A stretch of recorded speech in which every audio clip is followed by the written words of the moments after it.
Accent nominees. My name is Tomi Ogunle, and I'll be discussing, I brought a guest for us, and we'll be discussing grassroots, Waterloo, and lessons for entrepreneurs. So there's a video going around, and we would like to shed more light, legal insights for entrepreneurs, so you know what and what not to do. But I would like to introduce our guest for this show. My name is Eyitayo Okunyemi, and I'm privileged to be on this program. Welcome. Welcome. So there's a video going around about how a business owner or a business partner snatched or stole the other person's should I say capital. Like they have to start from afresh. I stole your company. I mean, let's call it a spade a spade. I came in, I was able to outsmart you, and I stole your company. Yeah. Now, I wasn't the one that stole any company. I'm just using an example. So the person came in and stole the company. I know, because from our sessions, you know it's not easy to just come in and steal a company. I'm not saying business, like a company, someone coming in to steal like basically everything. So we'll be shedding more light on how the person did it and legal insight and what you should, one or two things you need to learn. So before the first question I'll be asking our host is, we know how important funds and capital it is for running a small business. Even when you want to establish your business, funds is very important. So when do you suggest that an entrepreneur should take loan?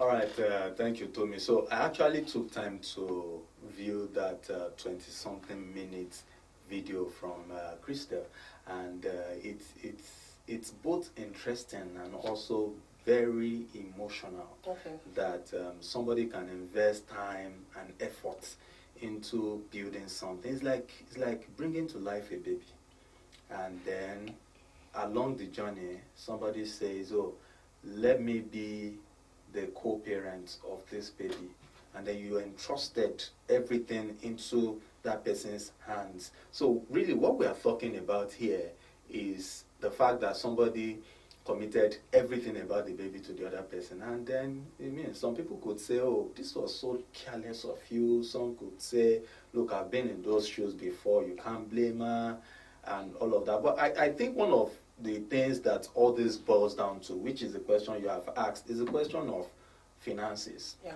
Sometimes you'd find that you just need to let the baby have another parent or, a partner come into it when you look at it that I am not able to finance this baby. I'm not giving this baby the best, right? And apologies to our listeners. I keep using that expression, that illustration, so that it can become something for you to resonate with, that you can relate with, right? It's like bringing to life a baby, and that baby is the company. So the question you have asked me now is as good as saying, at what point should I bring in a co-partner or a partner to parent this baby? So you need to look at it from that context, because we've seen too many people just jump into marriages of getting finance. True. Just because they say everybody is doing it. It's the norm now. Today, get to the news, you hear this startup raised or you see them different names because of the name more. So a whole lot, and then we have people that are doing well with their baby and do not need a fund, and are going out to seek for partner to come in, whether by reason of bringing in money as a loan, okay, or by selling equity in their business. I think people really need to analyze closely. Am I doing a great job at my level with the baby? For me to. Am I doing a great job all alone? You can bootstrap. You can build by yourself, right? Except if that baby is malnourished, or you believe that that baby has more potential that your personality and your finances is not able to handle, then you know that it's time for you to look for a partner. I hope we'll still get to that conversation where we talk about what kind of partner do I need, because it's not any or everybody that should be your partner. You have to understand all of these things, and I'm happy that we're learning from the example of so in our video she made mention of her sister was sick, so she had to take care of her sister. Then she gave it to the investor, stuff like that. So you like most people when their business or company dies, basically everything dies. So I would like you to give our entrepreneurs some tips on how they can structure their business, like how they can their company to work, like how they can delegate and structure their business so that their company can work without them. So that was another part of that video where she had to explain that she had to leave everything to focus on her sister. And humanly speaking, I've been in that kind of situation as well before, as in recently, where yes, in the name of blood and family, I mean, wherever you are, Crystal, I give it to you because I understand what it's like. I mean, I was away for like five good weeks, I mean, not being in the office and all of that. But I recall that I've done a book on structuring business such that that business can make progress with or without you in. And this is also what I try to live by. This is what I encourage entrepreneurs about. If you are that phase where a business cannot do anything without you sitting in physically, then you're still a joker. I mean, apologies for that. And don't think I'm saying what I've not done. Don't think I'm saying what I've not been through. In fact, my own field is such that you need to be there. You need to be there. That's what they will tell you, right? That's the conventional thing. You need to be there. That's what people think. Yeah, but I can assure you that you do not need to be there. I would rather just even talk about the challenges. And I think, Tommy, you already mentioned one of it, which is the fact that if people keep doing all of these things where the business cannot do without them, it's wearing them out. You don't want a baby that would make you die. Yorubas will say, I mean, growing up under my mom, and I was a good boy, don't mind me. But you know, growing up under my mom, my mom will say, maybe interpret it. Let's leave it at that. Okay, so we can translate it in the comment section. We'll look at it. Let me give the expo now. Okay. Well, the cocoa is that, you know, some parents will tell, when the baby is disturbing too much, they will say, look, if you do not allow me sleep, both of us we will not sleep together. In this house, we will not sleep together. So, but the point I'm trying to make, right? Sorry about that, but the point I'm trying to make is you need to ensure that that baby does not wear you out. In the first place, you became an entrepreneur perhaps because you were seeking for freedom, and then you now get into it and you get enslaved such that, look, you have no choice, you must be in it. 247. And you know, that's one of the things that happened to Crystal, for instance, where and I think that led to a Waterloo too, because eventually it was more like she became an employee to her baby. True. Right? True. So it's not just the challenge of building structure that works whether you are in or not. It's also about the challenge of ensuring that your status as a mother or a father is still there. Right? So we see many entrepreneurs make that mistake. The business is giving them a headache. There was a day, one of the many entrepreneurs I hold by the hand walked into my office. I saw him worn out and all, and he didn't have to tell me that the business was wearing him out. And this is where many entrepreneurs begin to even ask themselves that, do I have passion for this thing I'm doing? My brothers, my sisters, the point is that business is wearing you out. It's not like you don't have passion for it, but that it is wearing you out. And when a business is wearing somebody out, you begin to ask yourself and doubt the kind of passion that you started the business with. So there are a number of tools, a number of tricks, and you can get my book, Structure Secrets for Startups. It's on Amazon. You can also place your order under the comment section. We'll deliver to your location. But you mentioned something about people not taking care of their baby, and it made me remember some people they go ahead and wave the rights they have, like the benefit they have as a company, meanwhile taking all the whole liability and passing their baby to someone else. But we said we'll keep that aside. So in the conversation, in the video she did, she made mention of they took a loan and then they went ahead to take another loan. Like, would you advise entrepreneurs to take their first loan, then if not pay, they can take another loan, you know? Well, so this speaks both to entrepreneurs and even for nation building. The principle when it comes to finance is you don't use loan to service loan. True. And in fact, you do not even, you use loan to service what will bring in money for you. You don't even use loan, right? Technically speaking, it's very rare. It's not a hard and fast rule thing, but it's very rare. But you don't use loan to be paying salaries. It's absurd. And these are some of the things that entrepreneurs need to learn. You have to use loan to multiply. It's what is called OPM, other people's money, right? You have to use loan to multiply. So it's the first point of call that you need to always ask yourself when you are faced with the option of, even if the person is the one begging you to come and collect the money, because it happens. We have people today, well, so I'm not going to be disclosing, but the point is, many banks knock on entrepreneurs' door to say, please come and collect loan. I know of an entrepreneur that today, their case is in court.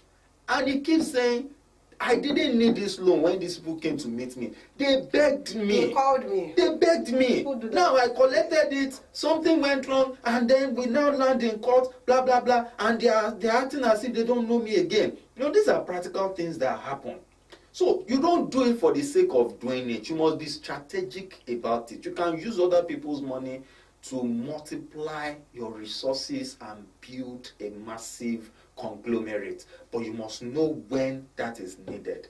And again, it also depends on the context of the economy and the economic situation. Sure. But let me put a full stop to it so that No, but I hope you guys are actually enjoying the session. You can also drop your question in the comment section, or you can follow Low Accent or Accent Nominees on your social media page. So I'll be asking that there was a time I discussed how people can fund their business, you know, how you can fund that, how you can bring their business ideas to life. And then, you know, crowdfunding came in, investors came in. And in this video she made mention of an investor reaching out to her. So I want to like ask you, you know, maybe you should shed more light for our listeners to know the rights and the powers investors have in your company. Like, what right do they have? No, most people they invest in your company and you give them maybe equity in your company. You know, so maybe help us shed more light on that. Okay, so there are different categories and different classes of investors, and this is my style. So it's also the style you see in my books, really. So let's relate from the things we see around us every day. What the question you just asked me told me is as good as asking me, at what point do you think, I'm sorry, our listeners are no just problem, you forgive. It's as good as asking, at what point do you think I should expose my nakedness to a man? Honestly, that sums up your question. And every entrepreneur needs to answer that kind of question. If you are going to bring an investor, and then whatever category of privileges you are going to be giving this investor, you need to answer that question. Am I ready to go naked before this person? And that question is what many entrepreneurs are not answering. For instance, your relationship with an investor can be on the level of, let's go on a date. Full stop. So many entrepreneurs do not understand the fact that they need not end up in marriage before somebody becomes an investor. True. You can have collaboration, you can have special purpose vehicle, synergy, where you collaborate on projects. And in that collaboration, you are learning and learning and unlearning and relearning, so that you can begin to weigh, is this person somebody that can come in and then become an equity partner in this business?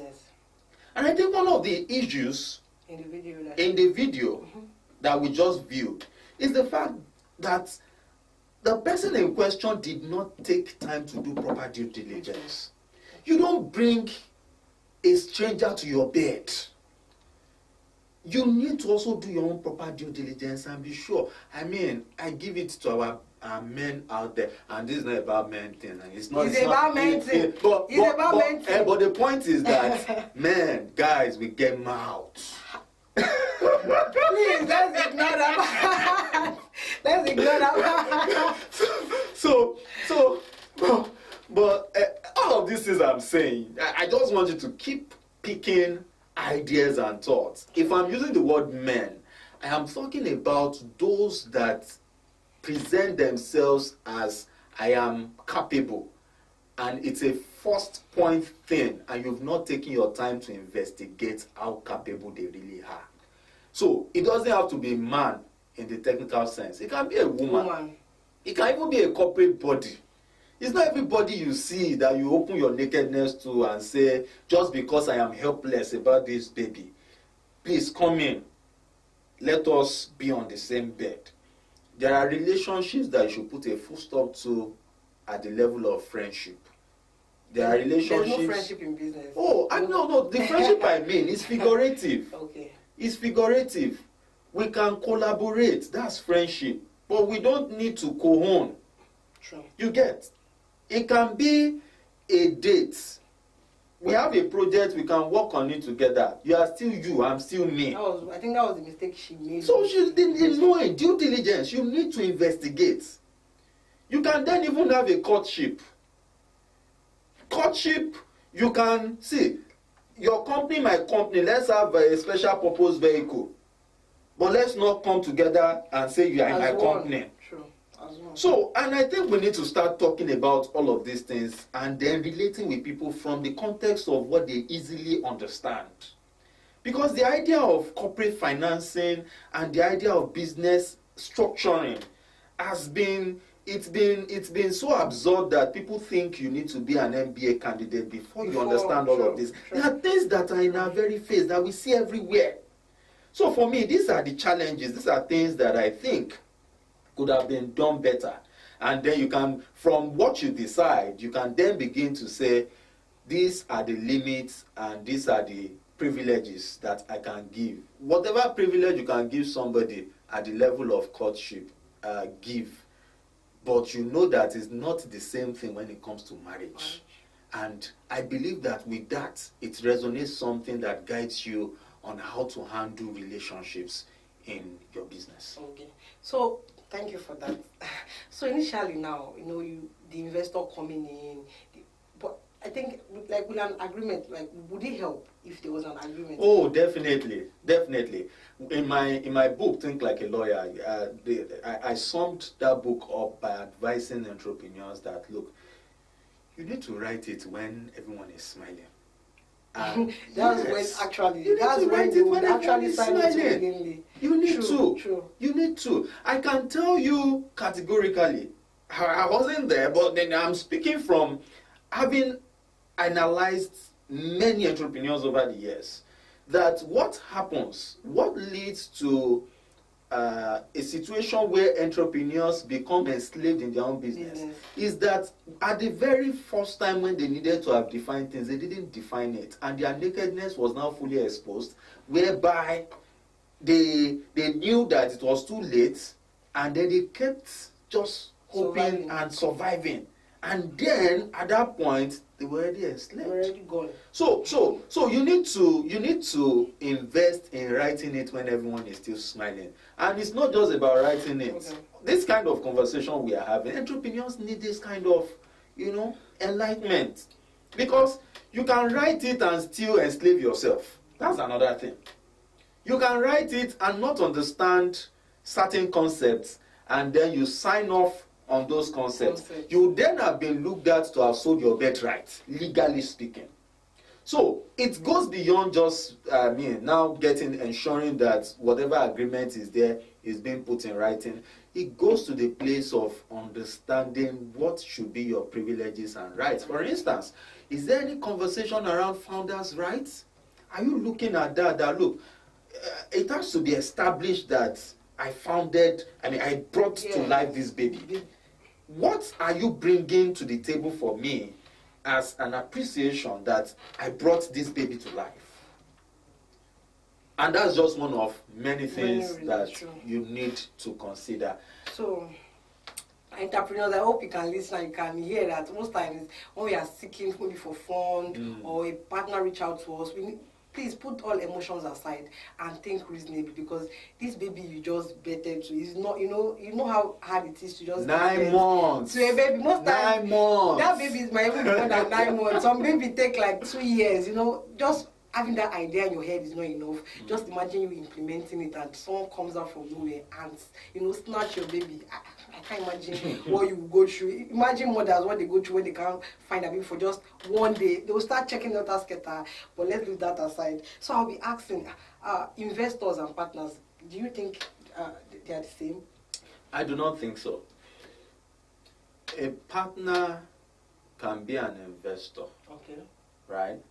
There is a partnership in the context of getting things done. And there is investment also, which might be in the context of, look, it's not my job to get things done, but my job is to give you what will get things done. Right? So investor does not necessarily have to be a partner in that context. An investor can just be somebody that is giving you the finances, giving you the trust, giving you the leverage to get things done. But a partner may be, or in most cases, is much more involved in the business, such that it can be the day-to-day running, right? It can be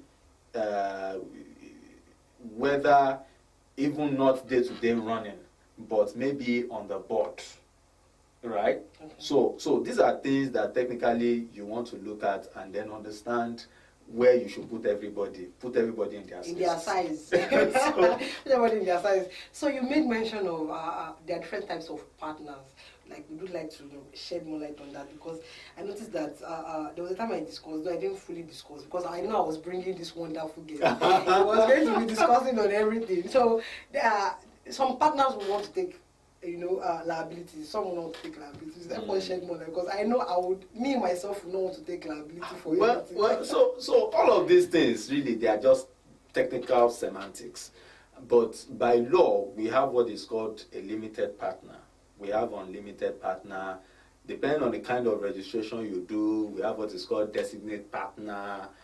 Designate partner obviously is the partner that is active on the business and is actively in the day-to-day operations of the business. And then when you're talking about limited and unlimited, you're talking about the extent of liability of the partner. So if you say that a partner is a limited partner, it might just be that it's somebody that just brought in money, nothing else, just resting, and it's just chilling. And then the liability of the partner is very, very limited. But an unlimited partner is, look, your liability is unlimited. So meaning you are doing the work, the crunching, the rocking, the hard knock. You're doing everything, and if anything goes wrong, oh boy, they will come for you.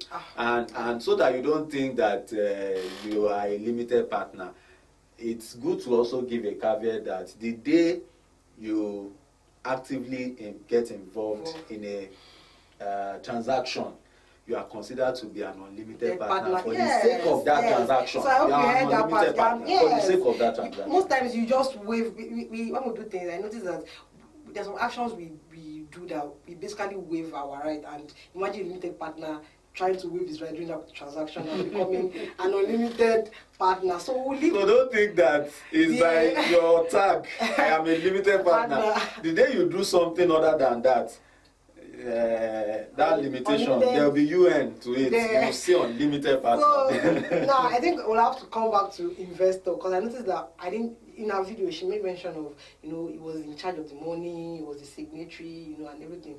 Do you think an investor should be should be a signatory to your company account, your business account?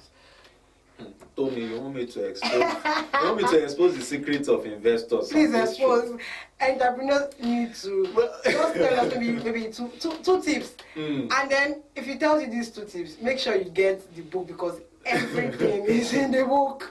Everything because of time, we won't be able to elaborate more, but it would just give us few tips to help our business because most times we let emotion get the best out of us, and we just say Shebi is my sister, let her do share with her, let her have 80%, let me have 20%. Meanwhile, you are the owner of the company and there are some little things you overlook. So in this situation, she said an investor, now she's saying our business partner. So now most times he was doing things as business partner, but it was never a business partner. So it just as smarter. That's it. So investors, do they have rights? So I would give a benefit of doubt that our listeners are both investors and entrepreneurs. No, it's true. And I've been privileged to be on both sides. Of the divide. So let me start from the investor thing. See, when it comes to investments, what investors look for is just 2. The power part of the business, okay, and the economics of the business. So when you're talking of the power side, right, you're looking at the board. True. Because eventually that's the brain behind it of the business. True. And then the economics of the business, you are looking at the finances and all of that. So these are 2 things that investors want to look for. Now, the smart investors, should I say smart really? Because smartness sometimes can become craftiness. True. Honestly. Just it can become craftiness. So you need to create that thin line balance. That boundary. Exactly. And for investors, for entrepreneurs, having understood these 2 things that investors are usually on the lookout for, and being in the know as well that investors invest in people, not necessarily in business. If that man or that woman didn't like you in the first place, I'm not sure that he or she will come for your baby. Business. True. So it is first the person before the baby. And that's why it's being said usually that investors invest in people, not in business. So you need to assure yourself of that point first, because that goes a long way in helping you to negotiate from the position of strength. It goes a long way. So once you have that understanding, if you are going to build a business where it's not like somebody will be peeping, and it's like being in a relationship where the other party is asking that you people should exchange phone so that for 24 hours I will know who is calling you. And so you want to ask yourself, does this person truly care about me, or is just a sense of insecurity? So where an investor begins to be very particular about being the one running your finances, there is a red flag there. And unfortunately, I have a very, very good friend of mine that when he was in relationship, this lady was very, very domineering. Okay. And this lady would sometimes say, oh, let's exchange phone so that this and that. But he considered all of these things as strengths. Like, oh, I've seen somebody that will keep me accountable. I've seen someone that will push me and all of that. But eventually, these were things that eventually also crumbled that relationship. So sometimes as entrepreneurs, you need to be on the lookout for when something you think is a strength is actually a weakness. True. So you then say, these people, they are good in accounting. And because of that, this person becomes the person that is running the show and seeing everything and then deciding everything. That was what happened in the sense that she thought since the man was the lawyer. Or So you say, so she basically saw it and she wrote that since he's a lawyer, she assumed that it was going to be, if they have any compliance they need to do. That's hasty conclusion and assumption. So we let them know. That's So it. when do you think a business owner or a company needs to bring a lawyer in? Is it in every transaction? Look. I want to bet on something that if Christel had sought legal counsel from the very beginning, she may not have found herself where she is today. And that's the unfortunate reality of many entrepreneurs out there. Some tend to think that they can do a DIY, do it yourself. Some, because they believe that after all of these things, they are just templates. Where ChatGPT is there, I'll just type it. Come on, give me this, and it brings it out. Yeah. But some also believe that having a lawyer is an expensive exercise, and these are not necessarily the truth, because sometimes it's much more expensive. I mean, go ask Christel today if, looking back, if she can trace her way back, she would not prefer. I mean, perhaps. I know of people that do not interface directly. And it's not a matter of being proud. Because they've beaten their fingers, they've burnt their fingers over time. Okay. And I know of entrepreneurs that are still burning their fingers as we speak. Because when they ought to bring in a lawyer, they didn't bring in a lawyer. Now, they are doing it's not a preventive measure they are doing a remedial measure. And now all the money they didn't want to pay, they are now paying it. So do you want your case to be that way? I'm sure. I mean, let's put it out to our audience. We need to start getting people to start telling their stories, their regrets, their appreciations, things they did good, well, and it helps a lot. It will. So my point is, look, you can't start that journey without having a lawyer. You shouldn't even start it without having a lawyer that is business centric. That's the point. Thank you. So now that we've mentioned that lawyer part, do you think she can sue? Because most people Christel, let me tell you something. Let's sue. Christel, let me tell you something. Do you think she can sue? See, I love your energy. I saw your website and I was like amazed. No, not just the website. I was amazed when I read that part where you said something about that lawyer could have stolen everything, but he didn't steal the know-how of how you got to that point. And for me, that's a great one for you. Only you may be able to tell, really, because this now has to do with what was signed. It's your word against his word. True. And when there is a conflict, what we are trained in law is that when there is conflict in people's story, the best is go and bring documentary evidence that will show that this was what we agreed. So only you know the extent of what you can prove. But I am making points to what I saw on your platform, because even if there is no case, I know that what you know cannot be taken from you. So it's important to analyze your documents, the evidences you have. I think that's a good starting point to begin to analyze whether you want to take up a case or not. Okay. So our viewers out there, from what you said, I'll just try to bring one or two things. Learn to be accountable. Try to delegate your roles. Don't just assume. Put all emotions aside and do the right thing in your business. This is your baby. It is not easy, giving birth to this baby, and you need to take your baby as a baby that it is. And if you have any questions, do know, you need to reach out to us. And then in your business, you need a lawyer. Don't think, most times you think 5 years in business and you're still calling yourself SMEs. You need to, yes. Some people, and they will tell you that after all, the big companies are still naming themselves startups. So the thing is that, don't you just want to move?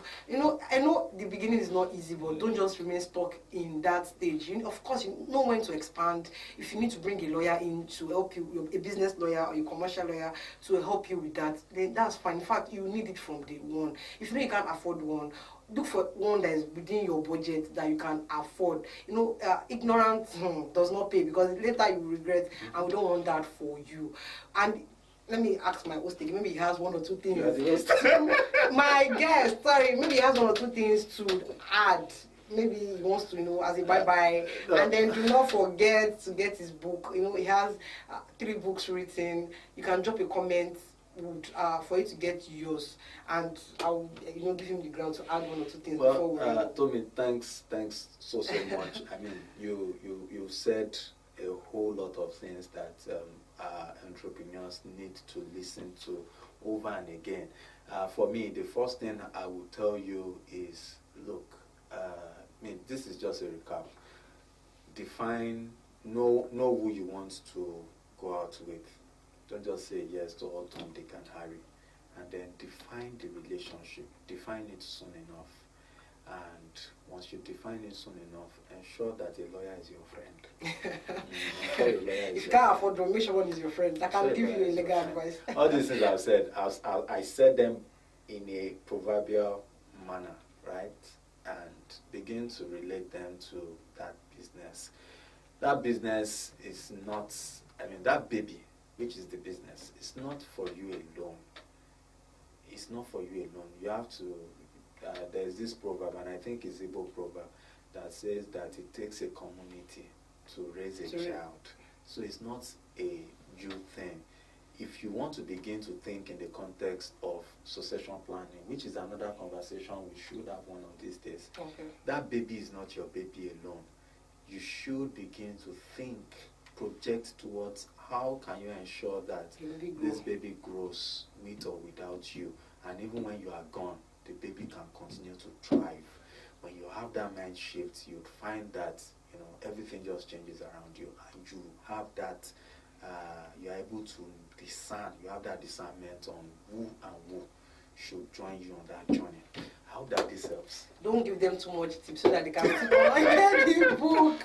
So I hope you guys you know, enjoyed the interesting topic that we had today. And a word for Christelle, I will tell you to continue to remain strong. You know, you're a brave woman. For the fact that you came out to just share your story. If I were the one, God knows, 2-3 months, I'll still be hiding.